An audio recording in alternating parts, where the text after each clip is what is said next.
Hello guys! So ayan, dalawin ko ang aking mga tinanim. May tinanim ako dito guys. Ito guys ay Gerger, hinayaan ko lang siya kasi namulaklak siya. Tapos itong bunga niya, pag nalaglag dyan is magiging bagong tanim. Tapos ito guys, sibuyas, tinanim ko yan. Dry na dry yung dahon, ay yung lupa. Hindi ako makadilig-dilig kasi sobrang lamig. Tapos yung naman, yung lupa niya is ayan na. Tapos dito naman sa kabila, sa paso lang yan guys. Sa kabila naman ito yung Gerger na tinanim ko nung nakaraan. Linggo yan. So ayan na guys, tumubo na siya, maganda na. May sibuyas ulit. Tapos yung sili ko, tanggalin ko na to. Nag-dry siya guys kasi nga sa sobrang lamig ng panahon, kaya nagiging ganyan. So mamaya tatanggalin ko yan. Tapos, ito yung mint. Inubo ako. Yung mint na tinanim ko last. So yung iba, yung bago nag-dry na rin siya. Kasi ngayong panahon guys, winter. So yung mga pananim talaga is nagda-dry yung dahon. Tapos yung ko, oregano, ganyan na nangyari. Tapos ito naman ay, ang tawag nito? Kalimutan ko. Mint din siya guys. Tapos ito rin mint din siya, nana kung tawagin nila. So ngayon guys, ang gagawin ko is, nagbungkal ako ng lupa rito. Ito yung kamatis na nilagay ko. Kaso nga lang, malabo na magbunga.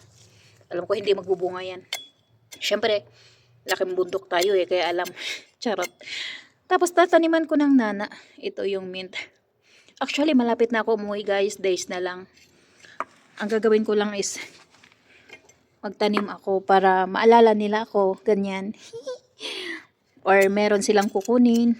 Kasi, minsan kumukuha sila dito guys pag kapag wala na dun sa baba, kumukuha sila ng tawag dito, yung mga tinanim ko guys, kumukuha sila. Saan ko ba ilagay ito?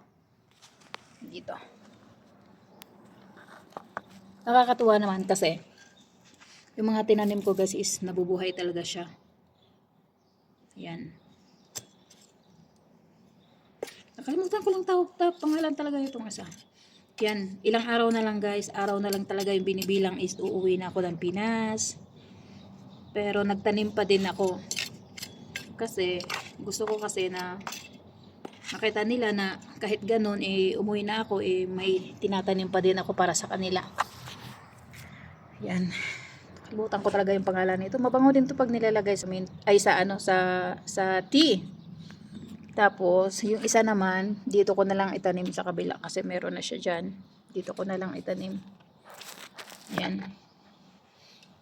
Imagine nyo yan guys. Alam nyo ba nung dumating ako rito is, walang kalaman-laman to mga paso na to. Nakita ko siya, sobrang tuyo yung lupa. Tuyo yung lupa.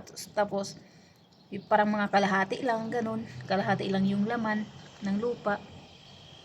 Ang ginawa ko ay pinagsama-sama ko yung mga lupa sa isang malaking paso. Ito yung malaking paso na to, sinasama-sama ko sila guys. Tapos tinaniman ko last year.